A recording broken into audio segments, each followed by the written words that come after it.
자, 이번 시간에 건축법 보도록 하겠습니다. 이 건축법 7문제 출제되고요. 수험생 입장에서 4문제 내외가 3문제, 4문제 정도가 무난하게 출제가 되고 보통 이제 2-3문제가 좀 어렵게 구성이 됩니다. 그래서 제일 먼저 나와 있는 것이 입법 목적, 뭐 별로 안 중요하고요. 안전, 미관이라고 하는 거. 자, 여기서 이제 논의 포인트가 그거죠. 이 건축물을 건축을 할 때는 나중에 건축허가 따로 공부하게 되는데요.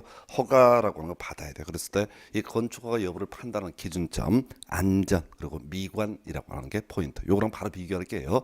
국토기획법에서 건축물을 건축을 하고자 할 때는 개발행위 허가라고 하는 것을 받아야 됩니다. 그래서 그때 이제 개발행위 허가 받을 때 기준점이 뭐냐라고 했을 때 주변 토지와의 이용 관계를 고려하는 것. 그래서 이 건축물을 건축을 할 때는 자 개발행위가 건축허가 둘 다 필요하다. 그 중에서 건축허가 판단 여부, 안전, 그다음에 미관 이 정도로 봐야겠고요. 적용 범주라고 해서 잘 안 내요. 그 중에서 사실은 통계적으로 많이 내는 것은 아예 적용 배제라고 하는 것이 논의 포인트인데요. 자 일단은 전면적 적용 대상 지역에서 시험에 안 나오는 거죠. 도시적 지구 단위겠고요. 동읍 지역 사람 많이 모여 사는데는 건축법이 전면적으로 적용이 되게 된다. 이렇게 이제 스타트를 끊는 거예요. 자 그런데 뭐가 있냐면 시골 얘기죠. 시골에 대해서는 일부만 적용을 하게 된다. 이게 핵심이에요. 그래서 우리 시골 얘기 몇 번 했습니다. 어디에서 국토기획법에서요. 기본적으로 도시군 기본계획 수립해야 됩니다. 근데 시골에 있어서는 수립하지 아니할 수 있다 해서 그때 시골이 뭐냐 했을 때 수도권에 속하지 아니하고 광역시와 경계를 같이 하지 아니하며 인구 10만 이하 이런 경우를 우리가 가리켜서 시골. 자 도시개발법에서도 시골 얘기가 나왔어요. 원래 이제 도시개발 사업을 하는 과정에서 개발계획 수립하고 도시개발구역을 지정하는 게 일반적이다. 근데 시골에서는 먼저 도시개발구역 지정하고 나서 개발계획 수립할 수 있다. 그래서 시골의 종류가 5개 등이 있었습니다. 요는 시험용으로 접근할 때는 시골이 아닌 것을 고르시오라는 게 포인트예요. 시골이 아닌 게 뭐냐라고 했을 때 주상공 면적 합계가 전체 면적의 100분의 30을 초과하는 지역이라고 하는 어떻다 시골이 아니다. 그래서 문제에서 단순하게 물어봤었고요. 이제 건축법이 와서 시골 얘기 나와 있습니다. 그래서 시골에서는 소위 어떻다 일부 조항을 적용하지 않는다. 근데 여기서 출제하는 포인트는요. 시골이라고 할지라도 최소한 건폐율과 용적률 높이지 않아 어떻게 한다? 적용한다. 해서 이 건축법에서 시골의 의미는요. 도시 지역이 아니고 지구단위 구역이 아니고 동읍지역이 아닌 지역. 예를 들어서 과거에 나왔던 질문 계획관리지역으로서 지구단위 구역이 아닌 지역 그리고 동읍지역이 아닌 지역 이런 지역에서 소위 이제 건폐율 용적률을 높이지 않아 어떻다 적용된다 해서 외울게 뭐라고요? 자 과정 다 날려버리고 시골이라 할지라도 최소한 뭐는 적용한다? 건폐율과 용적률과 높이 제한이라고 하는 것은 적용한다. 이게 출제 포인트예요. 그래서 거기 이제 적용 배제가 되는 게 6개가 있는데 뭐 때려 죽여도 못 외우고요. 결국은 시골이라 할지라도 뭐는 적용한다? 건폐율과 용적률과 높이 제한은 적용한다 해서 자 우리 앞에서 이제 정비법 공부하실 때는 막히면요 대부분 재개발 재건축으로 쇼부가 나요. 왜? 출제위원이 제일 잘하는 게 재개발 재건축. 자 건축법에서는요 3대 교재가 건폐율 용적률 높이 제한이에요. 그래서 지문보다 막히면 뭘 가지고 구성한다고요? 건폐율 용적률 높이 제한 이 셋 중에 하나를 가지고 장난을 치게 됩니다. 그래서 시골에서도 건폐율 용적률 높이지 않은 적용한다. 그 정도 20회 때 구성됐고 거의 나오지 않아요. 자, 그다음에 이제 특별 건축구역이라고 하는 개념이 나와 있는데 자 의미 필요 없고요. 여기서는 이제 엄청 양이 많아요. 이게 원래 법이 이제 일반 교재에서는 특별 건축구역에서 한 7, 8페이지를 법조문으로 나열을 합니다. 뭐 때려 죽여도 모르고요. 그래서 결론이 뭐냐면 특별 건축구역이라고 하는 걸 지정을 국토부 장관 또는 시도지사가 하게 되면은 좀 규제를 통합 적용하고 완화 적용을 할 수 있다. 그래서 결론을 외우셔야 돼. 그래서 그 중에 하나가 자 2개 외우고 들어갔는데요. 자 도시군 관리계획 의제라고 해서 자 우리 도시군 관리계획 용도지역, 용도지구, 용도구역, 기반시설, 지구단위계획 뭐 이런 것들이 도시군 관리계획입니다. 그런데 우리 법에서는 도시군 관리계획 괄호 열고 용도지역, 지구구역 제외라고 되어 있거든요. 그래서 이건 출제될 비중이 낮은데 하나 외웁시다. 자 특별건축구역 틀린 것을 고르시오라고 하게 되면 용도적 지구의 결정이 있는 것으로 본다. 요거 하나 외우시면 돼요. 왜? 법에서 관리계획 중에서 용도적 지구구역은 제외라고 되어 있으니까 그렇게 하나 기억을 하셔야겠고 자, 두 번째 외울게요. 통합하여 적용할 수 있다. 그냥 묶어가셔야 돼. 그저 어떻다고요? 통합하여 적용할 수 있다. 모르지 그냥 무조건 셋 중에 하나가 나올 텐데 우리가 알아야 될 것은 뭐라고요? 통합하여 적용할 수 있다. 특별건축구역 용도지역 지구구역에 결정이 있는 것으로 것으로 본다. 틀린 표현 하나, 옳은 것을 고르시면 통합하여 적용할 수 있다. 틀린 것을 고르시오라고 하게 되면 통합하여 적용할 수 없다. 이런 식으로 이제 구성을 하게 됩니다. 그래서 19회 때 구성되고 거의 출제가 안 되고 있고 27회 때 나왔었나요? 건축협정이라고 하는 개념. 이 건축협정이라는 것은 건축 말고도 대수선 또는 리모델링에 관한 협정. 자, 요건 내용이 좀 많은데 미리 이것도 결론을 알고 가야 돼요. 이 건축협정이 뭐냐라고 했을 때 일반적으로 우리 이제 공간정보법 등에서 토지 등록단이 바로 필지라고 되어 있어요. 그래서 이 건물을 지을 때도 필지를 단위로 허가 여부 등을 판단을 하게 됩니다. 근데 토지가 좀 작은 것들이 몇 개가 있단 말이야. 그런데 자, 그때 경우에 따라서 뭘 할 수 있다고요? 합의를 통해서 필지를 키워서 거기다 건물을 짓는 경우도 있는데, 자, 우리 이제 합의할 수 없는 경우 중에 소유자가 다르면 어떻다? 합의를 할 수 없다, 이런 얘기가 나오거든요. 그래서 이 건축협정이라고 하는 개념은 어떤 논리 구조냐면 두 개, 세 개, 네 개 필지를 묶어서 합의를 안 한 상태에서 건물을 짓는 과정을 가리켜서 이렇게 이제 규제를 하기 위해서 건축협정제도 있고요. 주의하실 게, 자, 토지 소유자가 같아도 어떻게 할 수 있다? 합의를 안 한 상태에서 일정한 사유가 있으면 합의를 못 하거든요. 그런데 합의를 안 한 상태 두 개의 대지를 묶어서 건물 짓게 되는 거, 이걸 우리가 뭐라고 한다? 건축협정. 그러니까 토지 소유자 한 명이 두 개 필지의 소유자가 한 명이다라고 할지라도 경우에 따라서 어떻다? 바로 건축협정이라고 하는 것을 체결할 수 있다 해서 그 중에서 보니까 건축협정의 체결을 통해서 토지 건축물의 소유자 등은 건축물의 건축협정을 체결할 수 있다. 자, 둘 이상의 토지를 소유한 자가 한 사람일 때도 그 토지 소유자 건축협정 정할 수 있다라고 이렇게 되어 있어요. 그래서 자, 두 개 이상의 토지에 대해서 묶어서 규제를 하기 위해서 건축협정 이라고 하는 개념을 만들어 냈고요. 그 다음에 이제 협정 운영위원회 뭐 그렇다 치고 쭉 넘어가서 바로 결론 가도록 하겠습니다.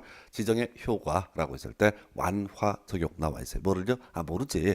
그냥 이거저거 완화 적용할 수 있다. 그리고 또 하나 앞에서 뭐랑 비슷한 구조, 특별 건축 구역이랑 동일한 논리 구조로 통합하여 적용할 수 있다, 이렇게 가시는 거죠. 그래서 자, 건축협정 다 할 수 없어요. 우리가 공부를 하실 때 지난번 시험에 나올 때는 건축협정의 체결 과정 등을 갖고 출제 포인트를 삼았어요. 그렇다 치고 그럼 다시 혹시 출제한다면 이때는 무조건 규제, 지정의 효과라고 하는 거 통합하여 적용할 수 있다. 그리고 뭐를 완화하여 적용할 수 있다. 그 디테일은 뭐가 나오든 상관없어요. 통합하여 적용할 수 있다, 완화하여 적용할 수 있다. 요것만 기억을 하는 방향으로 통합하여 적용할 수 있다, 완화하여 적용할 수 있다. 요 정도만 하겠습니다. 그래서 건축법이 정말 양이 많아요. 7문제 출제가 되는데 뒤에 적용 대상물 이런 파트는 많이 나오는데 이 파트는 사실은 잘 안 냈던 부분입니다. 그래서 지금 이제 지역 관련해서 시골에 대해서, 시골 도시 지역이 아니고 지구단위 계구역이 아니고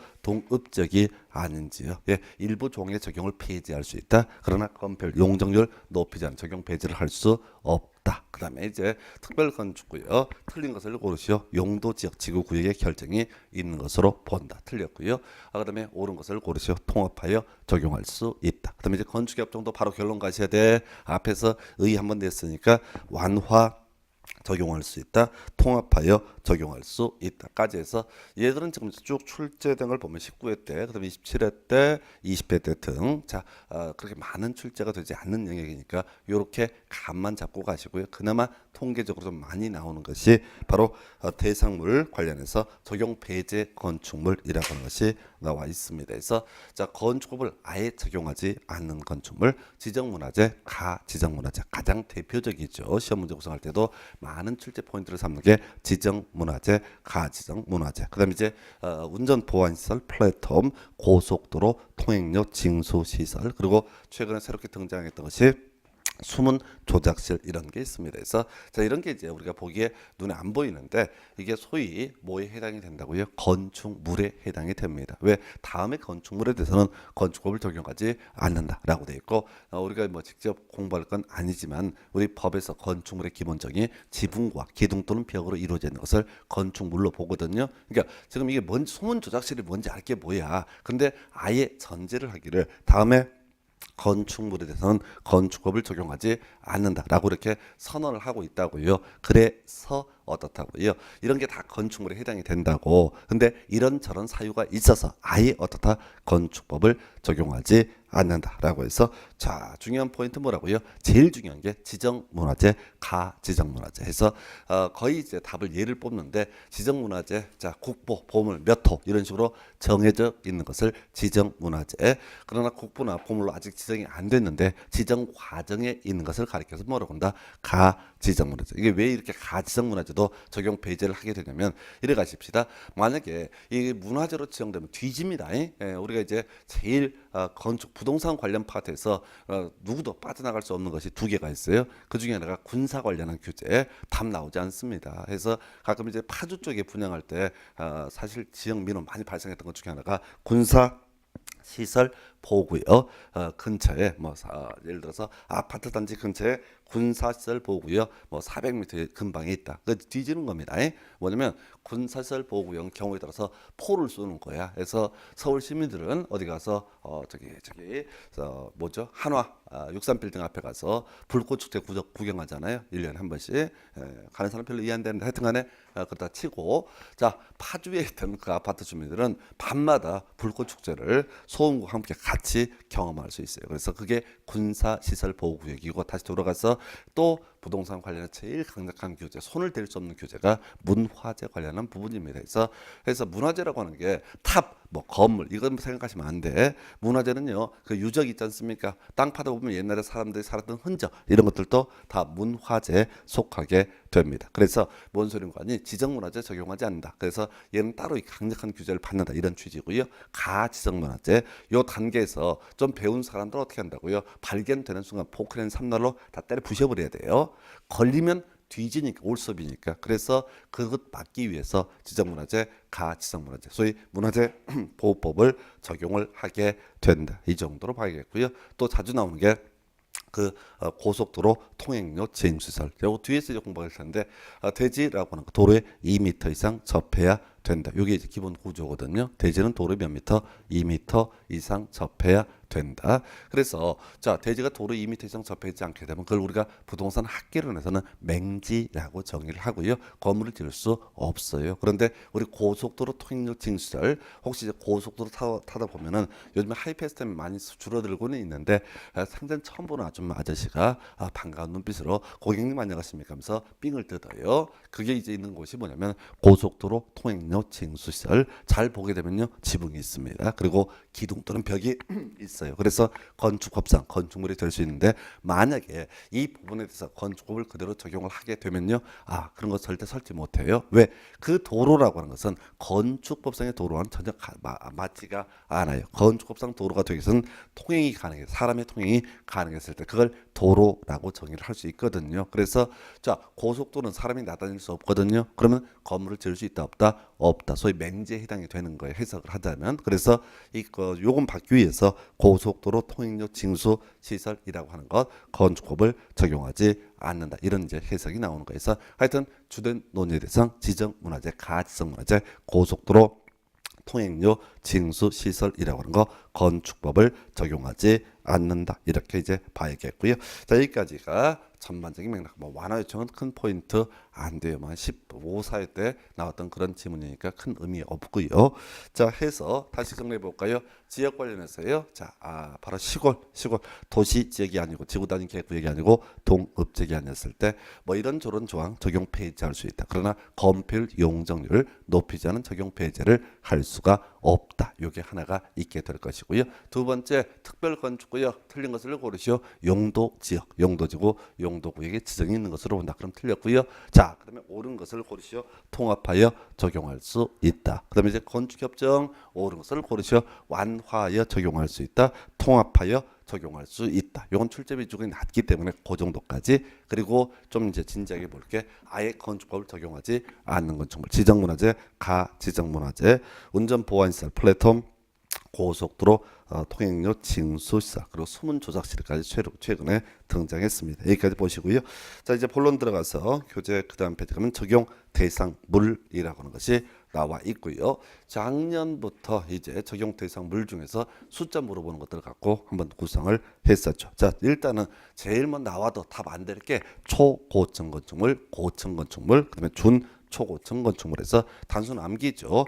일단은 초고층 건축물은 50층 이상이거나 높이가 200m 이상인 건축물 둘 중에 하나의 요건을 갖추면 초고층 건축물. 요 얘기는 별로 안 중요하고요. 나중에 가다 보면은 피난 안전구역이라든가 혹은 또 뒤에서 건축 허가권자 얘기할 때 쟁점이 돼요. 그래서 초고층 건축물은 뭐 중요한 쟁점은 아닌데 바로 특별시랑 광역시장에서 허가에 있어서 특별시장, 광역시장이 허가권자가 되는 그런 걸 얘기하게 됩니다. 뭐 그렇다 치고 자 고층 건축물은요 30층 이상, 높이가 120m 이상인 건축물 이렇게 되어 있습니다. 그래서 이렇게 기본 두 개 잡아놓고요. 제일 황당한 게 준, 초, 고층 건축물에서 고층 건축물 가운데서 고층 건축물이 아닌 것을 가리켜서 준, 초고층. 그래서 이게 경우의 수를 생각하실 수가 있는데 할 필요가 없어요. 이건 법조문상 논리상 흠결이 있습니다. 앞에서 30층 이상이 되게 되면 뭐가 된다? 고층 건축물. 예를 들어서 40층 건축물입니다. 그러면 그건 뭐가 된다? 고층 건축물. 근데 40층은 소위 초고층 건축물에는 해당이 되지 않게 되죠. 그 부분을 뭐라고 그런다? 준, 초고층. 그래서 40층은 고층입니까? 준초고층입니까? 했을 때 시작을 할 때는 고층이라고 얘기했다가 끝낼 때는 뭐라고 끝냈어요? 준초고층 이렇게 끝냈단 말이에요. 말이 안 돼. 그래서 근데 이제 이게 일반 개인이랑 주로 문제가 되지 않기 때문에 현실적으로 문제가 안 돼요. 그래서 이 공법 영역에 있어서는 현실적으로 문제가 되지 않으면 그냥 대충 흘러갑니다. 그래서 공부를 하시는 분들 진지하게 쟁점을 파악하고 이럴 필요가 없어요. 그냥 단순하게 버릴 거. 그다음에 특수구조 건축물은 버리고 길에서 안 나오고 다중 이용 건축물 요게 작년에 구성이 됐었죠. 그래서 크게 두 가지예요. 16층 이상이거나 뒤에 5,000제곱미터 이상인 건축물 둘 중에 하나의 요건을 갖추게 되면 이걸 우리가 뭐라고 한다? 다중 이용 건축물 이렇게 얘기합니다. 그래서 다시요. 자, 16층 이상이거나 연면적 5,000제곱미터 이상인 건축물. 자, 참고적으로요. 우리 법조문은 원래 이렇게 되어 있어요. 자, 다중 이용 건축물은 다음의 건축물 말한다라고 해서 5,000제곱미터 이상인 건축물 그리고 종류가 쫙 나와 있어. 그리고 숨차서 거의 있기 힘들 때쯤에 뒤에 갑자기 16층 이상인 건축물 이렇게 나왔다고요. 그러면 16층 이상인 교육 및 교육 연구 시설 이렇게 때린다고 그래도 그건 어디에 속한다? 바로 지금 다중 이용 건축물에 속한다 이렇게 가는 거예요. 그래서 지금 자 제일 쉬운 게 16층 이상만 들어가면 그 건물의 종류를 불문하고 무조건 뭐로 분류한다? 다중 이용 건축물 이렇게 분류하고요. 예, 그리고 나서 5천 이상 이 중에서 보니까 종류가 나와 있어요. 일단 종류는 외울 수가 없죠. 그 중에서 외워야 될 게 동식물원 제외라고 돼 있죠. 동식물원은 규모가 아무리 커도 바로 다중 이용 건축물에 해당하지 않는다. 그럼 이제 외울 때 이렇게 가는 거예요. 다음 중 다중 이용 건축물을 고르시오라는 문제가 구성되면 답은요 16층 이상인 건축물 이걸로 가셔야 돼. 물론 5천 이상으로서 일정한 요건을 충족하면 그것도 다중 이용 건축물이 될 수가 있는데 그걸 우리가 이제 민법에서 원시적 불능이라고 그래요. 때려 죽여도 책을 들여도 풀 수 없다고. 그러면 문제를 구성할 때는 쉽게 갈 때면 다중 이용 건축물을 고르시오. 이게 27회 때 나왔었거든요. 그럼 답이 뭐라고요? 16층 이상. 그럼 이제 이 문제 나왔으면 혹시 다중 이용 건축물 아닌 것을 고르시오가 나올 거예요. 그러면 그때는 답이 뭐가 된다고요? 동물원, 식물원 이렇게 뽑는 거예요. 그래서 딱 떨어져요. 요거랑 똑같은 유형이 뭐냐면 바로 준 다중 이용 건축물이라고 하는 것이 있죠. 그래서 얘는 층수 관련한 부분이 아예 없고요. 1천 이상이라는 전제에서 일정한 용도에 해당이 되면 어떻다? 이걸 우리가 준 다중 이용 건축물. 그럼 또 다 외워야 되지. 동식물은 제외 나와 있죠. 해서 동물원, 식물은 어떻다? 소위 다중 이용 건축물도 준 다중 이용 건축물도 아니다. 그래서 지금 이제 혹시 또 이제 철되면은 뭐죠? 이 동식물원, 서울 과천 대공원 이런데 가실 가족들하고 가는 경우도 있을 거예요. 그럼 이제 가가지고 사람들 더럽게 많죠. 사실 동물보다 사람 숫자가 훨씬 더 많아요. 징글징글하게 많습니다. 그래서 배운 사람들은 그걸 보면서 동물은 식물은 뭐 기린 이거 아니라 여기는 사람이 이렇게 바글거려도 뭐가 아니에요. 다중 이용 건축물 아니고 좀 소규모 동식물원 같은 경우도 여기도 이렇게 사람이 징글징글하게 모여도 최소한 뭐는 아니야. 다중 이용 건축물 혹은 준 다중 이용 건축물은 아니다. 이렇게 생각을 하셔야 돼. 이게 배운 사람의 태도예요. 그래서 혹시 이제 이 제주도 이런 데 공연 뭐죠? 놀러 가시다 보면 그런데 소규모 이렇게 동식물은 있거든요. 그때 가서 어머 염소 이렇게 하시면 없어 보이는 거예요. 배운 사람답게 여기는 다중 이용 건축물 혹은 준 다중 이용 건축물이 아니다. 이게 이제 배운 사람이 살아가야 될 험한 세월이죠. 그래서 그다음에 이제 실내 건축이라고 하는 거 어려워요. 그래서 여기 한번 문제 구성됐는데 버려야 될 문제예요. 그래서 자 그다음에 이제 통계적으로 또 역시 아주 많이 구성되는 거 아주 많이가 한 4년 정도 단위로 출제가 되는 게 바로 주요 구조부라고 하는 개념이 되겠습니다. 주요 구조부요. 내기, 바보, 지주 해서 6개를 묶어서 부를 때 뭐라고 한다? 주요 구조부. 자, 우리 앞에서 건축법의 입법 목적이라고 하는 게 안전 그리고 미관 이런 표현들을 썼었거든요. 그래서 안전, 미관. 자, 그 관련해서 안전과 관련한 개념이 바로 주요 구조부다. 이렇게 얘기를 하게 됩니다. 그래서 이 주요 구조부라고 해서 내력벽이라고 하는 거, 기둥, 그다음에 바닥, 보, 지붕, 틀, 주, 계단까지 6개, 이 6개를 바로 안전과 직결된다라고 해서 먼저 내력벽이 나와 있는데요. 우리가 이제 내력벽은 생각하려면 기둥부터 먼저 떠올려야 돼서 하중을 받쳐주기 위해서 수직의 하중을 받쳐주기 위해서 세우는 걸 기둥이라고 부르게 될 것이고요. 이 기둥과 기둥 사이에서 바로 하중을 분산시켜 주는 것을 힘을 받는 벽을 내력벽이라고 부르게 됩니다. 그 다음에 이제 바닥은 어렵지 않을 테고요. 그 위에 보가 있어요. 앞에서 하중을 수직으로 받쳐주는 개념을 기둥이라고 불렀었고요. 보라고 하는 것은 기둥 위에다가 옆으로 나무 같은 걸 세운 거예요. 그래서 하중을 수평으로 분산시켜주는 것을 가리켜서 뭐라고 한다? 보라고 부르게 될 것이고요. 자, 건물이 거의 다 완성이 돼가고 있네요. 비 새는 거 막으려면 지붕 필요겠죠. 그래서 지붕이 뭐가 된다? 주요 구조부가 아니라 지붕을 올리기 위해서 삼각형 모양의 나무를 올리게 된다고요. 그러면 그걸 이름하여 뭐라고 한다? 지붕틀이라고 부르게 됩니다. 그리고 이제 그게 2계층 이상이다 했을 때 계단이 있을 수 있겠고 일정한 요건을 갖추면 주 계단이라고 부르게 됩니다. 그래서 내기, 바보, 지주 이렇게 6개, 내기, 바보, 지주 이렇게 6개를 묶어서 부를 때 뭐라고 그런다? 주요 구조. 그리고 요건 나중에 대수선 등을 논함에 있어서도 끊임없이 우려먹게 되는 것 중에 하나가 내기, 바보, 지주 이렇게 해석을 해야 되겠고요. 그래서 요거는 이제 단순하죠. 주요 구조부를 고르시오 또는 주요 구조부가 아닌 것을 고르시오. 그래서 거기 이제 주요 구조부에 해당하지 않는 것이 쭉 나오는데 그걸 외우시면 큰일 나고요. 골치 아파지니까 헷갈리니까 그저 외워야 될 게 뭐라고요? 주요 구조부, 내기, 바보, 지주 요것만 정확하게 기억하실 거 해서 그 정도까지. 그다음 지하층 외우기 어려웠던 부분이에요. 지하층 겁나 정의가 긴데요. 우리가 외워야 될 것이 평균 높이가 층 높이의 2분의 1 이상인 것. 외울 게 뭐라고요? 평균 높이가 층 높이의 2분의 1 이상인 것. 평균 높이가 층 높이의 2분의 1 이상. 평균 높이가 층 높이의 2분의 1 이상. 이게 줄줄 나와야 돼요. 자, 그 앞에 얘기는 그 다음 얘기고 일단은 평균 높이가 층 높이의 2분의 1 이상. 평균 높이가 층 높이의 2분의 1 이상. 그럼 이제 나머지 내용을 붙여볼게요. 일단 지하층이라고 하는 것은요. 개념상 반지하라고 불리는 그런 부분을 상정을 하시면 됩니다. 그래서 이제 서울 지역 같은 경우 신월동인가요? 이런 지역 같은 경우 반지하들 되게 많은 지역인데 하여튼 그러다 치고 반지하라고 하는 것 우리가 이론상 거의 99%가 지하층. 왜? 나중에 지하층은요. 층수에 산입하지 않고요. 자, 용적률, 산정을 위한 연면적에도 산입을 하지 않습니다. 소위 보너스 공간 이런 개념을 갖고 있거든요. 그래서 자, 지하층 정의를 보니까 건축물의 바닥이 첫 번째 요건이 바닥이 지표면 아래에 있다. 있다라고 하는 것 첫 번째 요건 되겠고요. 두 번째, 자 바닥에서 지표면까지 평균 높이라는 표현을 쓰고 있네요. 바닥에서 지표면까지 평균 높이. 자 이게 뭐야? 땅 밑에 가라앉아 있는 부분을 얘기하게 되는 거죠. 그게 이제 얼마? 층 높이의 2분의 1 이상에서 즉 반 이상이 잠겨 있는 것을 뭐라고 합니다?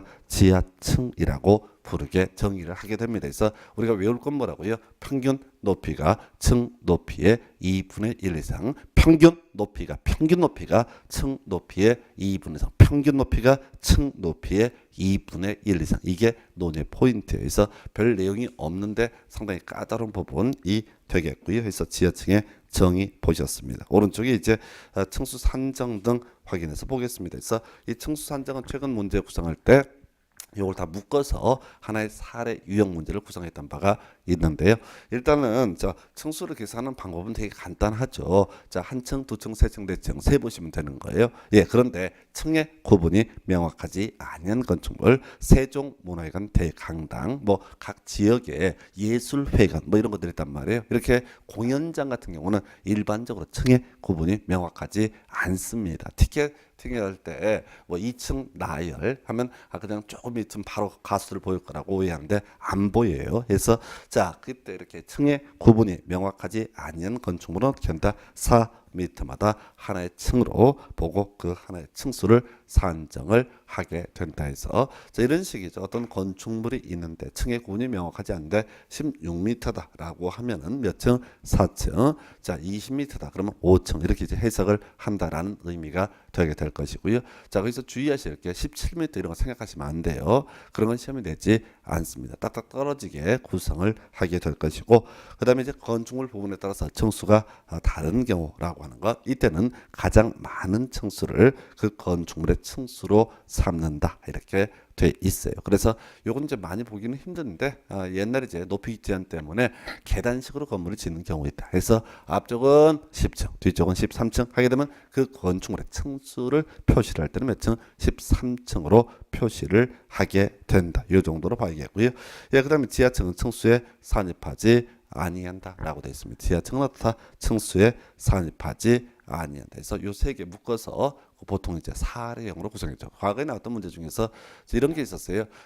자, 건축물 부분에 따라서 층수가 다른 경우로서 또 그 건물의 층의 구분이 명확하지 아니하다. 그래서 그 중에서 뭐 200제곱미터는 16m 이고 자 그다음에 또 100제곱미터는 12m이다. 이 건축물은 몇 층이냐 이런 식의 문제가 구성을 했어요. 그러면 이제 두 개가 다른 거죠. 그러면 가장 많은 층수를 건축물의 층수로 산정을 해야 할 것이고 층의 구분이 명확하지 않다라고 하면 16m 몇 층이 된다? 4층. 이런 식의 문제가 한번 사례형으로 구성이 됐던 바가 있습니다. 그래서 이렇게 해서 층수의 산정이라고 하는 개념 확인해 봤고요.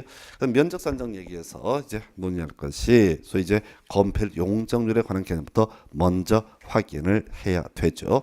해서 요건 이렇게 가십시다. 자, 일단 건폐율이 뭐냐라고 했을 때 대지 면적에 대한 건축 면적의 비율이라든가 혹은 연면적이 뭐냐라고 했을 때 용적률이 뭐냐 했을 때 대지 면적에 대한 연면적의 비율. 요게 이제 뒤에서 따로 이제 공부를 하게 될 것이고요. 이 얘기를 먼저 하는 취지는 자, 그러면 대지 면적은 어떻게 산정을 하게 될 것이냐 혹은 연면적은 어떻게 산정하냐 혹은 건축 면적은 어떻게 산정을 하냐 요 얘기를 하려고 소위 건폐율 용적률이라는 개념을 먼저 깔아놨어요. 그래서 자 지금 대지 면적 원칙 대지의 수평 투영 면적 이렇게 얘기를 하게 됩니다. 대지 면적은 대지의 수평 투영 면적. 그래서 간단한 얘기예요. 자 우리가 건물 지으려면 먼저 건폐율 용적률 적용을 받게 될 텐데 이 대지 면적은 원칙적으로 대지의 수평 투영 면적 간단하게 가야 되는데 예외가 있어요. 그래서 요건 그 다음 페이지 그림 가지고 이제 설명을 드리게 될 텐데요.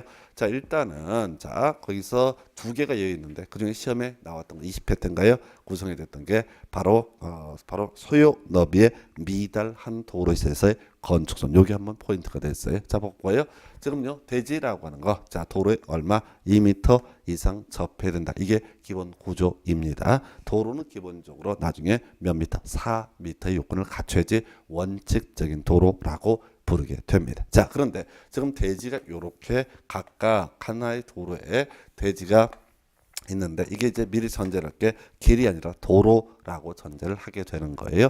예, 그리고 나서 4m를 충족을 못했다라고 이렇게 얘기를 하게 됩니다. 자, 그러면 원래 건축선이라고 하는 건축 가능선이라고 하는 거 대지와 도로의 경계선까지 건물을 지을 수 있다. 이게 이런 구조가 돼야 되는데 만약에 4m를 충족하지 못한 도로에서 이렇게 대지와 도로의 경계선까지 건물을 짓게 되면 어떤 문제가 터지냐면 나중에 화재가 발생할 때 자동차가 진입을 할 수 없는 그런 문제가 터지게 됩니다. 그래서 우리 건축법에서는 최소한 몇 미터, 4m는 확보한 상태에서 건물 지어라라고 해서 소위 소요 너비에 미달한 도로, 즉 4m가 안 되는 도로에서 건축선을 법정을 해두고 있어요. 그러면 이때 4m를 어떻게 확보하는 게 좋을까라고 했을 때 간단하죠. 도로의 중심선에서 도로 소요 너비 각 2분의 1, 즉 2m씩을 수평 이동한 선, 이게 바로 뭐가 된다? 건축선이다, 이렇게 얘기를 합니다. 해서 다시 가볼까요? 이렇게 건축선이 지정이 됐다라는 전제하에서 이 대지 면적 어떻게 계산할 것인가? 원래는 대지 면적은 대지의 수평 투영 면적, 하늘 위에서 봤을 때 가장 넓게 펼쳐진 면적을 대지 면적으로 삼아야 되는데요. 이렇게 소요 너비에 미달한 도로에 있어서 그 대지에 건축선이 따로 정해진 경우에는 이 건축선하고요 도로 경계선 사이 요 부분의 면적은 어떻다? 대지 면적에서 제외하게 된다라고 하는 거, 요걸 갖고 이제 구성하고요. 그래서 요 이제 건축선 할 때 다시 한번 나오긴 할 텐데 어차피 시험 문제에서는 논의하는 쟁점이 뭐라고요? 자, 바로 소요 너비에 미달한 도로다라고 하게 되면 이때는 바로 대지와 도로의 경계선을 건축선으로 삼는 것이 아니라 이렇게 일정한 경우의 수를 따져봐야 된다. 하나만 더요.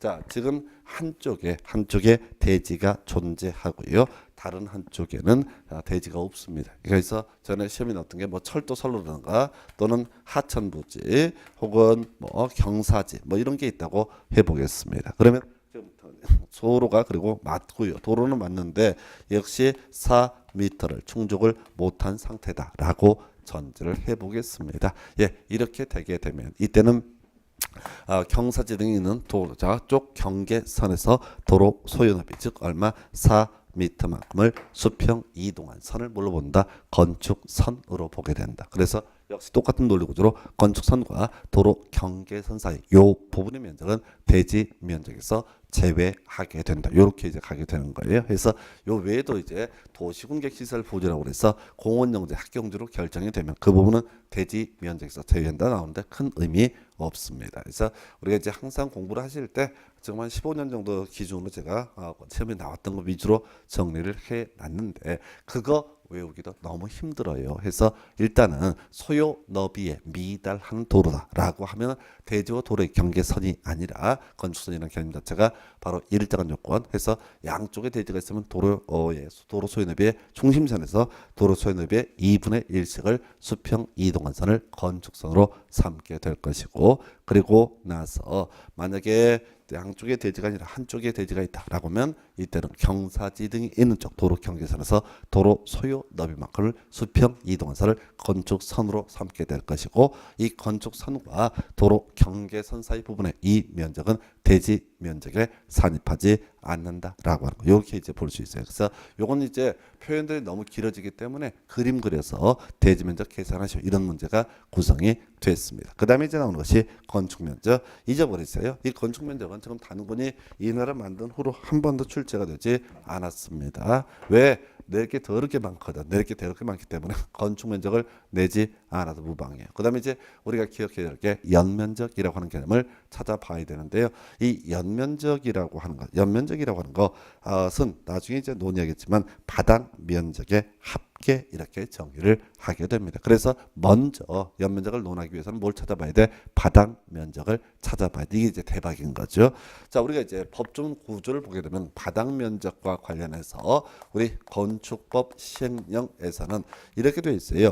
건축법에서는 바닥 면적에 포함되지 않는 것을 굿바이 규정을 하고 있습니다. 그래서 우리 건축법에 나오는 모든 법조문은 어떻다? 모든 면적은 바닥 면적에 산입하지 않는다. 그게 이제 소위 이게 네거티브 방식이 되는 건데요. 자, 바닥 면적에 산입하지 않는다라고 한다면 옆 면적에 산입하지 않고요. 건축하는 입장에서는 그냥 보너스 공간 이런 의미를 가지고 있습니다. 그래서 결국은 어떻게 가야 되냐면 자, 바닥 면적에 자, 모르면 다 어떻다? 포함되지 않는다. 산입하지 않는다. 이렇게 가야 될 것이고 표현을 산입이라는 표현을 써야죠. 바닥 면적에 산입하지 않는 것이 있고요. 또 산입하는 것이 있을 수가 있습니다. 그래서 자, 문제는 바닥 면적에 산입하지 않는 것만 쭉 규정하고 있어요. 그러면 잘 모르면 무조건 다 어떻다? 산입하지 않는다. 이렇게 가시는 거예요. 근데 산입할 수도 있는 게 두 가지가 문제가 됩니다. 법조문 중에서 예외 항목이 될 수 있는 게 그 중에 하나가 노대라고 하는 게 노대 등의 면적이라고 하는 것이 하나의 이슈가 되게 될 것이고요. 그리고 또 하나가 다락이라고 하는 거. 해서 일단은 지금요, 자 단순화시켜야 돼요. 노대가 됐든 다락이 됐든 특별한 사정이 없으면 다 바닥 면적에 산입하지 않는다. 이게 전제가 돼야 돼요.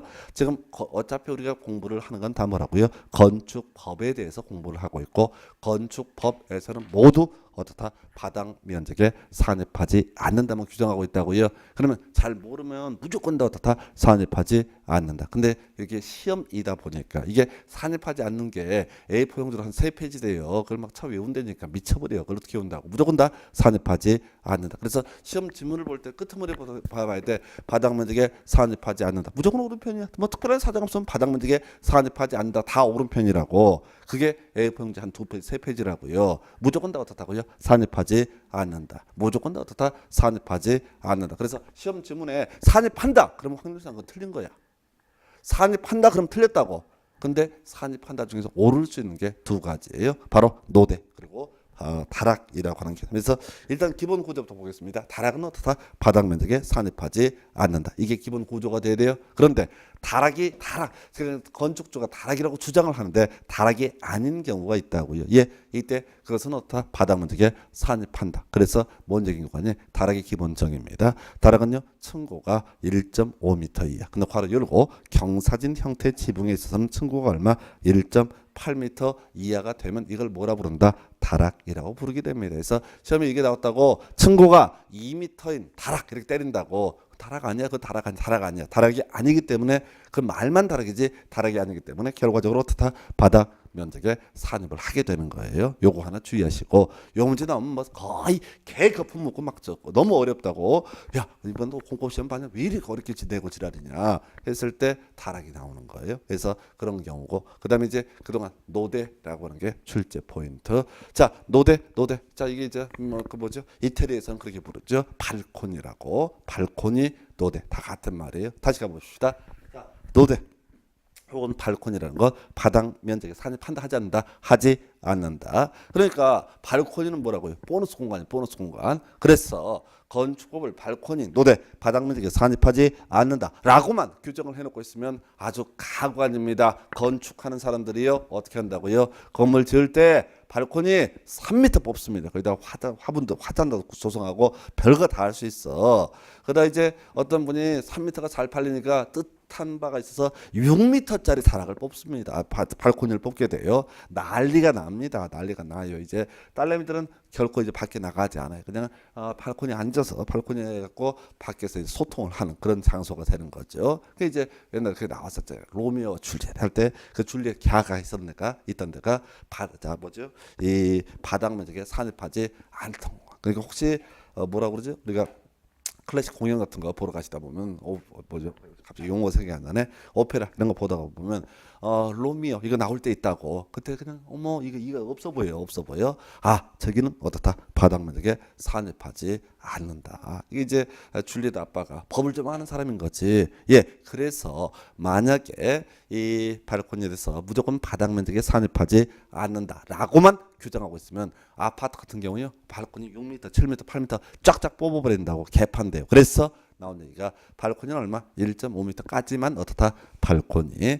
1.5m를 넘어서는 건 어떻다? 발코니가 아니다. 그래서 그 부분은 어떻게 한다? 바닥 면적에 산입한다. 이런 논리 구조예요. 근데 이 문장을 보시게 되면 겁나 길어요. 다 개념 이해했다가도 문장 보는 순간 멘붕이 와요. 그래서 이 파트는 시험 문제 구성할 때 길어서 다 내지 못하기 때문에 단순하게 됩니다. 자, 발코니 면적은 전부 바닥 면적에 산입한다. 틀렸어요. 발코니 면적은 전부 바닥 면적에 산입하지 않는다. 틀렸어요. 그러니까 객관식 시험 지문 구성할 때 너무 어려우니까 이 길고 복잡한 얘기를 줄여서 전부 산입한다, 전부 산입하지 않냐. 둘 다 틀린 표현 되겠습니다. 그래서 발코니 면적이라고 하는 것은 경우에 따라서 산입하는 경우도 있고 산입하지 아니하는 경우도 있다. 산입하는 경우가 뭐라고요? 1.5m 넘어선 부분 그 면적이 있다라고 한다면 그때는 어떻다? 바닥 면적에 산입을 하게 된다. 이렇게 기억을 해 주실 거. 해서 이게 이제 바닥 면적이 압권이라니까요. 뭐가 됐든 다 어떻다? 산입하지 않는다. 근데 산입한다 중에서 오를 수도 있는 게 뭐라고요? 타락과 발코니 이렇게 해석을 하셔야 돼. 그래서 무조건 다 어떻다고요? 산입하지 않는다. 이게 틀이 잡혀 있어야 된다고요. 그리고 이거 백날 이게 틀이 잡혀 있으면 뭐예요? 시험 볼 때 앞에서부터 쳐 있기 시작합니다. 뒤지는 거예요. 그 A4 용지 3페이지 가까운 내용을 앞에 하나도 안 해놓고 무조건 뒤를 보라고. 산입하지 아니한다. 오른편. 산입하지 아니한다. 오른편. 자, 산입한다. 틀린 편. 이런 식으로 단순하게 접근하실 것. 이게 바닥 면적 시리즈가 되겠습니다. 그래서 소위 우리가 용적률이라고 하는 거 대지 면적에 대한 연 면적의 비율 이렇게 이제 기본 정의를 잡고요. 그리고 나와서 그 정도까지 해서 보셨고 그다음에 이제 연면적이라고 하는 거. 자, 문제 백미죠. 왜? 이 연면적 얘기를 이해하려면은 뭐부터 알아야 돼요? 바닥 면적 개념부터 다 알아야 되거든요. 그래서 연면적. 자, 각층 바닥 면적의 합계. 이 기본 정의라고. 연면적은 뭐라고요? 각층 바닥 면적의 합계. 요게 기본 정의가 되겠습니다. 각층 바닥 면적의 합계를 가리켜서 뭐라고 한다? 면적. 요건 안 나와요. 대부분의 문제는 예외 파트죠. 자, 용적률 산정을 위한 연면적. 자, 우리가 이제 용적률이라고 하는 것 이렇게 봤잖아요. 대지, 자, 용적률의 기본 수식. 대지 면적에 대한 연면적의 비율. 그래서 이게 이제 용적률이라고 하는 개념은 뭘 하자는 개념이야? 위로 쌓아 올리는 것을 규제하기 위한 개념이다라고 전제가 돼야 돼요. 그래서 제일 기본 베이스 되는 것이 지하층 면적이라고 하는 거. 이 지하층 면적은 용적률 용적률 산정을 위한 그 연면적에서는 제외한다. 가장 이제 논리적으로 당연한 얘기고 나머지 세 개 항목은요. 어떤 의미를 가지고 있느냐. 이건 이제 정책적으로 자 이런 것 좀 위에다 많이 쌓아 올려라는 취지로 만든 것이 나머지 세 개입니다. 지상층의 주차용으로 사용하는 면적, 지상층의 주차용으로 사용하는 면적. 자, 요거 뜻하고요. 용적률 산정을 위한 연면적에 산입하지 않는다. 그래서 자 옛날에 그러니까 한 80년대, 90년대 요때 이제 지어진 건물 등을 보게 되면은 미쳐버립니다. 첫 번째 주차 공간 더럽게 협소해. 게다가 그 주차 공간이 어디로 지하 3층, 4층, 5층, 6층까지 땅으로 파고 들어가는 거야. 비싼 땅에다가 상가를 째야 되기 때문에 그렇게 주차장으로 밑으로 팔 수밖에 없었어요. 근데 사회적으로 많은 문제 등이 되다 보니까 야야 그러지 말고 주차장을 위로 올려라. 여기 보너스 공간으로 인정해 주겠다. 그래서 나오는 것이 요즘에 대형 마트 등을 보게 되면 한 2층까지 또 3층까지가 매장이고 4층, 5층, 6층 이런 데를 다 주차장 깔아버린다고요. 그게 바로 뭐라고요? 자, 지상층의 주차용으로 사용하는 면적은 용적률 산정을 위한 연면적에 산입하지 아니한다. 이런 주제가 나오게 될 것이고요. 그 다음에 이제 피난 안전구역 대피 공간 나와 있죠. 앞에 자세히 보지 마시고요. 피난 안전구역 대피 공간 이런 게 뜬다고요. 그래서 대피 공간은 더 피난 안전구역과 거의 유사한 개념인데 화재가 발생했을 때 대피할 공간이 뭐가 된다고요? 피난 안전구역. 그래서 이 피난 안전구역 이런 건물은 뭐 일반 건물 아니고 거기 보면 초고층 건축물 또는 준초고층 이런 데서만 문제가 되는 거예요. 그래서 자 우리 이제 요 근래 서울 강남 지역, 송파 지역에 롯데에서 113층인가 건물 지었습니다. 그래서 그때 이제 화재 대피 훈련 이런 것들 하고 또 시민들도 재밌어. 그거 오란다고 또 촌스럽게 그냥 가서 그 50몇 층서부터 1층까지 기어 내려왔다고 헉헉거리면 죽는 줄 알았다고. 그걸 꼭 내려와 봐야 죽는 줄 아나? 딱 보면 그냥 한 10층만 내려가도 죽겠구만. 멍청하게 따라가. 그리고 진짜 배운 사람들은 어떻게 한다고요? 자, 54층에서 화재가 발생했습니다. 그러면 제일 먼저 찾아볼 게 피난 안전구역을 확인해 보셔야 돼. 해서 피난 안전구역을 대피하면 되는 것이지 굳이 구질구질하게 언제까지 저 밑에까지 가다가 중간에 다리 아파 뒤지는 수가 있어요. 숨 막혀 죽진 않아도. 해서 피난 안전구역이 그래서 현실에 있어서는 아마 가서 보시게 되면 롯데 아마 그 빌딩 같은 경우도 중간에 뭐 60층이 됐든 65층이 됐든 으리으리하게 나무 쫙 심어놓고 요런 데가 있어요. 그래서 롯데 신격 회장이 이 뭐야 노망 들어가고 이제 훅 가니까 아들들이 깔끔하게 꾸며주는구나. 하여튼 곳간이 튼튼해야 돼. 그래야지 인심을 풀어. 아니. 자 바로 피난 안전구역 대피 공간이라고 하는 건 뭐라고요? 용적률 산정을 위한 연면적에 산입하지 않는다. 해서 건축비만 투자를 하면 되고요. 그 다음에 규제 완화를 받는 그런 모습이고요. 그래서 이제 법조문을 알고 보면은 그럼 그렇지 롯데가 얼마나 짠돌인데 설마 쐈을라고 해서 그 생각이 맞습니다. 그래서 그리고 이것도 그래요. 뒤에서 비슷한 규제 등을 보다 보면은 저기 이제 뒤에서 공개공제할 때 한번 설명을 드리게 될 텐데 요즘은 어떤지 모르겠는데 여기 어디죠? 태평로 시청 근처에 태평로라고 하는 지역이 있는데 거기 가면 옛날에 삼성 타운이 있습니다. 그래서 삼성물산 그다음에 삼성 본관 쭉 뭐 이런 게 있어요. 자 뒤에 보면 어마무시한 공원이 쫙 조성이 되어 있어요. 내가 그 법을 모를 때 거기 지나가면서 야 누가 이병철을 짠돌이라고 욕하고 그러나 이렇게 그냥 시민들이 공원을 예쁘게 꾸며는 이런 센스 그냥 멋쟁이 이렇게 생각하고요. 그 뒤에 있는 건물이 유원건설 빌딩이에요. 그래서 유원건설은 저주받은 빌딩이죠. 거기 들어간 회사는 다 망했습니다. 그래서 울트라건설도 망했고 하여튼 유명한 회사가 있어요. 그래서 터가 안 좋다. 이게 삼성물관 뒤쪽에 있거든요. 어떻게 그리 잘하냐라고 했을 때 제가 옛날에 언론계 종사한 적이 있어요. 언론계. 거기가 내구역이었어요. 중앙일보. 배달을 내 거였어요. 배달을. 애들이 따까리 애들이 기사 써오면은 저는 이제 고객한테 배달해 드리는 거. 메신저였죠. 그래서 그 옆에 신한은행 빌딩은 26층, 삼성생명 빌딩은 지상의 28층이고 지하 5층, 삼성본관은 22층. 다 외워. 그래서 삼성생명 빌딩은 21층, 22층에 한솔재지가 있어요. 한솔재지가. 그래서 거기는 신문을 22부를 봅니다. 그래서 그렇다고요. 뭔 얘기에다가 공개 공지하고 있다. 그래서 옆에 서 있어요. 미안해. 어떤 일로 할게. 그래서 제가 언론계 종사하다 그러면은 기자 이런 거 생각하시는데 그건 따까리들 하는 거고 진정 독자와 대면하는 공간은 배달하는 애들이죠. 내가 개했어. 하여튼 간에 다시 돌아가서 공개 공지도 그렇고 피난 안전구역 이런 것도 뭐라고요? 규제 완화와 연결되는 그런 개념이 돼서 혹시 어디 잘 만들어졌잖아요. 새로 건물 짓고면 예쁘게 꾸며놓고 이렇게 하는 경우 있는데 하나도 감사한 마음을 가질 필요가 없어. 지들 살자는 주작이야. 그래서 하여튼 나중에 돈 벌어도 한 가지 꼭 기억하실 게 지금 태평로 뒤에 있는 삼성본관 뒤에 있는 울트라건설, 유원건설 빌딩은 절대로 사는 게 아니다. 돈이 남아도 사는 게 아니다. 그거 알려드릴게요. 망해요, 망해. 거기에 들어가는 회사는 진짜 하나도 살아남은 회사가 없어.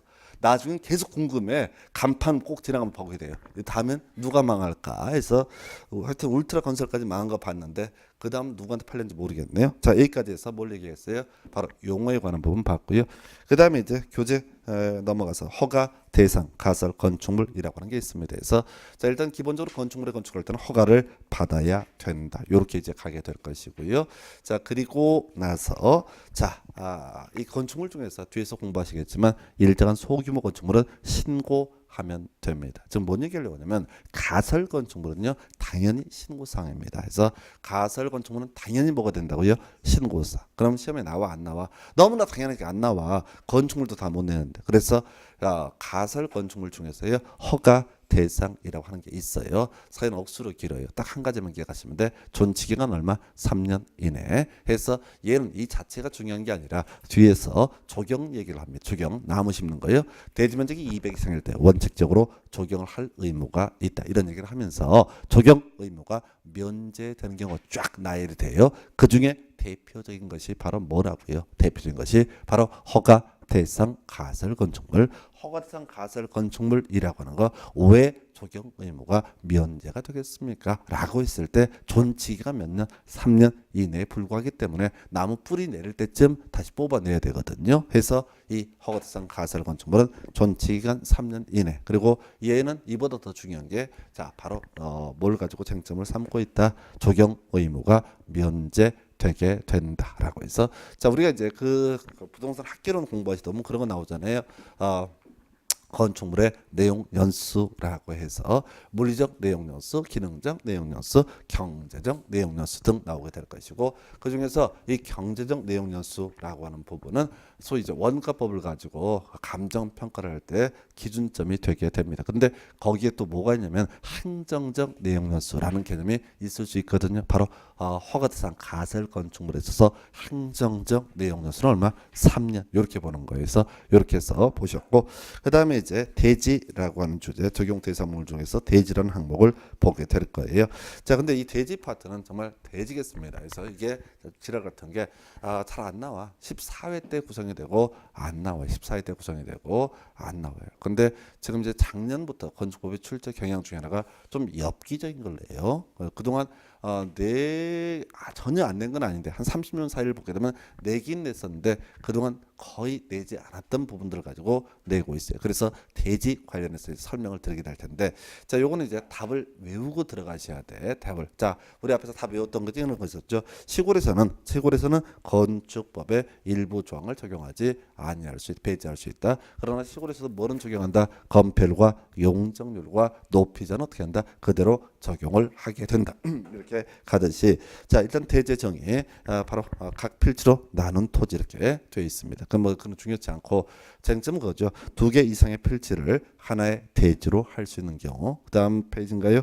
하나 이상의 필지 일부를 하나의 대지로 할 수 있는 경우. 뭐 이런 게 있습니다. 그래서 일단 논의 포인트는요. 2개 이상의 필지를 하나의 대지로 할 수 있는 경우. 뭔 소리냐면 자 토지가 필지가 집원이 있는 토지 이걸 우리가 필지라고 부르게 되는데 이 필지에다 건물 한 개 세려 지을 수 있습니다. 예, 그래서 이걸 우리가 1필지 1대지 원칙 이렇게 얘기를 하게 되는데 토지가 2개가 있으면 각각 건물을 한 개씩 짓는 게 원칙. 근데 2개 이상의 필지를 하나의 대지로 할 수 있는 경우가 있다고요. 그래서 더럽게 많아 이걸 외우시는 게 아니야. 항상 이런 걸 볼 때는 아닌 걸 외워야 돼. 아닌 거. 앞에서 그런 거 있었잖아요. 다중 이용 건축물 연면적 5천 이상으로서 다음에 해당하는 쫙 깔아 그걸 어떻게 쳐 외워. 그럼 괄호 열고 동식물원 제외 있었죠? 그럼 우리가 수험생 입장에서는 다중 이용 건축물이 아닌 것을 고르시면 뭐라고요? 동물원, 식물원. 준 다중 이용 건축물이 아닌 것을 고르시면 뭐라고요? 동물원, 식물원 이렇게 외우듯이 여기서는 2개 이상의 필지를 하나의 대지로 할 수 있는 경우를 외우는 게 아니라 뭘 찾아야 된다고요? 할 수 없는 경우를 찾아야 돼요. 법에는 뭐만 나와 있다고 할 수 있는 경우만. 근데 거기 보면 제외 이런 게 나와 있어요. 2번 항목에 소유자가 다르거나 소유권 외 권리관계가 다른 경우 그러하지 아니하다 나와 있죠.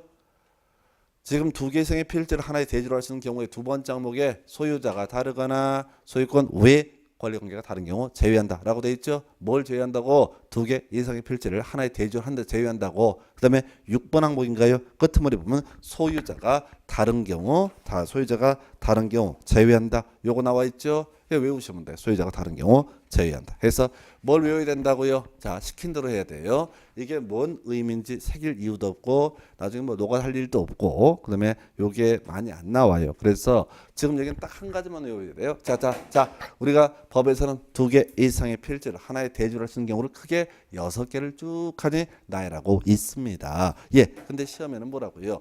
나열을 하는 이걸 낼 수가 없다고. 그럼 이 문제는 틀린 걸 고르시고 나와야 된다고. 그러면 미리 외울게. 다른 경우 어떻다? 그러하지 아니하다. 해서 시험 문제 나온다고요. 다음 중 2 이상의 필지를 하나의 대지로 할 수 없는 경우는 이렇게 나온다고. 그럼 답이 뭐라고요? 다른 경우 어떻다? 이때는 2 이상의 필지를 하나의 대지로 할 수가 없다. 자, 단순화시키라고요. 지금 법에서는 뭐라고 돼 있어? 6개 항목을 쭉 하니 나라면서 다음의 경우는 2 이상의 필지를 하나의 대지로 할 수 있다. 이렇게 쭉 깔아버린다고요. 그런데 다른 예외가 있다고. 아까 동식물원 제외랑 똑같다고. 여기 겁나 길어서 이게 뭐 눈치를 못 채는 건데 그래서 이렇게 뭐라고요? 자, 다음 중 2 이상의 필지를 하나의 대지로 할 수 없는 경우는 나온다고요? 그럼 뭘 찾으셔? 다른 경우에서. 뭐가 다른 경우? 소유자가 다른 경우. 또 뭐가 다른 경우? 소유권 외 권리관계가 다른 경우. 다른 경우만 찾아오시면 되는 거예요. 절대 나머지 볼 거 없어요. 다시요. 눈빛들이 마음에 안 들어가는 것 같은데 그냥 답을 문제를 가르쳐주고 답을. 자, 둘 이상의 필지를 자 하나의 대지로 할 수 있는 경우가 쭉 나와 있잖아요. 근데 문제에서는 이걸 다 쓸 수 없잖아. 뭐 주관식 시험도 아니고. 그럼 문제를 구성할 때 둘 이상의 필지가 하나의 대지로 할 수 없는 것은 무엇인가 이렇게 나온다고요. 그럼 답이 뭐라고요? 다른 경우. 다른 경우. 뭐가? 모르지. 그걸 모르지. 자세히 모르지. 거기까지 알면 선생을 하지. 단순하게 소유자가 다르면 어떻다? 소유권은 외의 권리관계가 다르면 어떻다?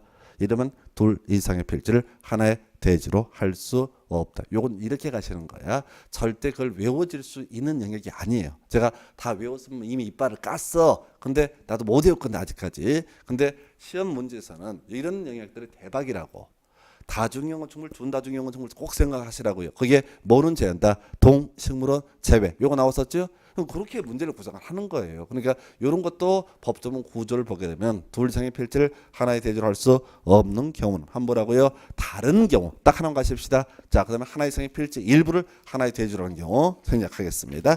자, 그다음에 이제 자, 적용 대상물 중에 하나 남아 있는 게 축조 신고 대상물에서 이게 이제 미쳐버려요. 거의 지금 우리 시험 기준으로 한 17, 8년 전에 출제가 되다가 요즘에 또 출제 안 되다가 한 17, 8년 동안 안 나오다가 작년에 출제가 됐어요. 그래서 개념을 설명드릴게요. 건축물은 당연히 건축법을 적용을 합니다. 자, 이 건축물에는 앞에서 이제 뭐 가설 건축물, 허가상 가설 건축물 등도 포함이 될 수 있겠죠. 뭐 그렇다 치고 자, 공작물은 건축물에 이르지 못한 것 이걸 가리켜서 공작물 해서 공작물은 기본적으로 건축법을 적용하지 않는다. 그런데 자, 덩치가 너무너무 큰 공작물 요거 어떨 수 있다고요? 안전에 문제가 발생할 수 있다. 그래서 거의 2m를 넘는 옹벽 또는 담장 나와 있죠. 이거 법에서 규제 안 하면은 아들이 말입니다. 담장을 2m 넘게 만들었다가 발로 툭 차고 지렁 안에 쓰러서 막 뒤지는 수가 있단 말이지. 해서 좀 위험 요소가 있는 이런 경우에는 어떻게 하자? 안전에 좀 신경을 쓰자. 이런 식이라고 해서 숫자를 보니까 2, 4, 5, 6, 8, 10 이런 것이 30 이렇게 돼 있어. 2, 4, 5, 6, 8, 30. 그래서 5는 짜증나니까 하지 마요. 길잖아. 5는 너무 길어서 안 된다고 5m짜리. 해서 2, 4, 6, 8, 30 이런 식으로 가게 되는 거예요. 그래서 지난번 시험에서는 정말 오랜만에 출제면서 2m를 넘는 옹벽 담장을 갖고 답을 구성을 했어요. 그래서 다음 중 축조 신고 대상 공작물은 해갖고 3m의 담장 이렇게 해서 답을 뽑았다고. 그러면은 이제는 뭘 뽑을 것이냐라고 했을 때 자, 숫자를 물어보지는 않을 것 같고요. 2, 4, 6, 8, 30 중에서 일단 2m를 넘는 옹벽 담장, 4m를 넘는 광고탑, 광고판 뭐 이런 거 있고요. 그 다음에 또 있는 것이 자 6m를 넘는 굴뚝, 장식탑 등 있습니다. 6m를 넘는 굴뚝, 장식탑 등 있게 되겠고요. 그 다음에 철탑. 통신용 철탑 등 철탑이 있고요. 너무 길어. 그 다음에 이제 그냥 8m 넘는 고가수죠. 뭐 그러다 치고 지금 이제 하나만 외우십시다. 2, 4, 6, 8, 30에서 뒤지게 쳐 외워서 외우면 알아서 할 것이고 딱 하나를 제가 제시를 한다면은 바로 그 8번인가요? 뭐가 있냐면 자 높이 8m 이하. 첫 번째 포인트 뭐라고요? 이하. 지금 넘는 되는데 얘만 뭐예요? 이하라고 돼 있죠. 그래서 이하나 주의하실 것. 그리고 끝머리 외백이 없는 것 나와 있나요? 그래서 옛날 문제 구성할 때는 얘를 많이 구성을 했어요. 2, 4, 6, 8, 30 숫자를 물어보는 문제는 좀 유치하다고 봤었고 그리고 꼭 문제 구성하는 게 축조 신고 대상 공작물이 아닌 것을 고르시오라는 문제를 구성을 하면서 바로 남들은 다 넘는 되는데 얘만 뭐라고요? 이하라고 되어 있고요. 끝머리 엄청 길어서 놓치기 쉬운 거 외백이 없는 것 나와 있나요? 이걸 가지고 외백이 있는 것 이렇게 장난을 쳤습니다. 그래서 하여튼 뭐 출제될 가능성은 좀 낮아 보이는데 자 딱 하나 숫자 외우면 제일 좋겠고요. 안 되겠다 싶으면 최소한 8m 이하의 기계식 주차장, 철골 기계식 주차장 등으로서 자 바로 외벽이 없는 것. 이것은 이제 소위 축조 신고 대상 공작물에 대해서 여기까지 해서 소위 적용 대상 물까지 정리드렸고 잠시 쉬었다가 적용 대상 행위부터 이어서 갑니다.